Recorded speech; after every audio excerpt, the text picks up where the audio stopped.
Isa-isa greetings nato sa kay Mama Mary. Ano nag Viva la Virgen? No? So, Viva la Virgen! Pero na ay tundok na natin ang sakay, no? Sa nagdating ang Kristang mga Katoliko na nasuraan ka sa pagdugma, pagigingma kay Maria. Nausahay, at biblical event ang ato ang greetings. Makita ba ang Viva Maria sa Biblia? Makita din. Wala na yung proper greeting kay Maria na which is biblical. Kung kay Jesus, Viva Jesus, makita ang ato ka nagbabasa. Kaya ano bitaw mo bigay-giayan sa Jesus, bigay-giayan sa mga Deo si Jesus, ang mga sundalo, na manon, ni hatag na niya pagkain, itawag man ka, iba kay Jesus, diba? Pero kay Maria, at dunay anindot kaayo na greetings diha kay Maria. Dingon ang anghel diha kaniya maghimaya ka Maria, or sa Latin ka, Ave Maria. Isa Tuguti ako na sa pagkain nato kay Maria, umingon ko o Ave Maria, iba, Beba Jesus. Kung umingon ko Beba Jesus, inyong iba, Ave Maria. Ave Maria, Beba Jesus. Beba Jesus, Ave Maria. Mga isuon, kami naglawa din sa atong parokya, anak-anak ka sa ikawalo ng adlaw, sa pagpangandam sa pag-istahan sa ato ang patrona, ang Nuestra Señora del Carmen, o hinupa nato o itawag nato na sa kupano na Laluya. Usa, inaguna, tumunti ako sa pagpamalando sa titulo ni Maria na Laluya. Nagduman nato na hindi na titulo, hindi lamang ordinaryo na atong tuhatan diha kay Maria. Kaya hindi na titulo, nagpapatubot man sa atong pagtuo o nagpakita sa ato ang dibusyon na ining pagdibusyon nato sa mahal na Birhen sa Carmen na Maria, usa ka kasinatian sa pagtuo, kundi gigiyahan kita sa mahal na Birhen ngadto sa atong palibuas, ang ato ang si Kristo. Ang si Mama Mary, naghiyan ka nato diha sa pag-angkon sa kapungkit sa atong kasing-kasing.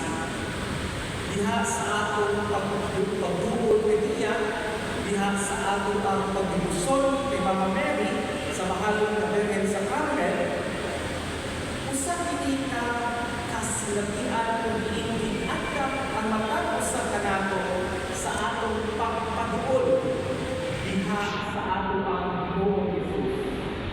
Let us remember that our devotion to Mama Mary, our experience with the Mother of God, lead us as her children to be clean, not merely on the outside na sa ato ang gawas sa atong mga actions and posters, but na sa pag-angkon sa kapupling diha sa atong kasing-kasing.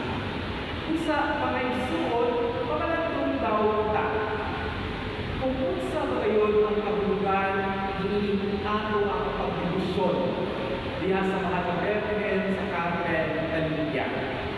Unsa ba kayon ang kahulugan, hiniling titulo ni Maria diha sa ato ang kinabuhi, isip, devotas sa mahal na Birhen. Ano bang kaano ang ato ang Ebanghelyo karon na nagpahintulot ka nato diha sa atong panaw, isip ko sa kadiboto sa mahal na Birhen Maria na Lidia. Ang ato ang Ebanghelyo nagbiskot diha sa lungsod, sa Corazin, Bethsaida, o Capernaum. Pinutuman nato na diha sa kasaysayan sa atong kaluwasan ilang nakasinati sa dagang grasya, ilang nasinati ang milagro ni Jesus, ang presensya ni Jesus, ilang nagumo, ilang nakbati, ilang nakita, ilang naglaban ang Ginoong Jesucristo. Kung gano'n sa kanan, ilang kasinati ang bumba o kagalukoy sa Diyos. Apan, bisan man hindi.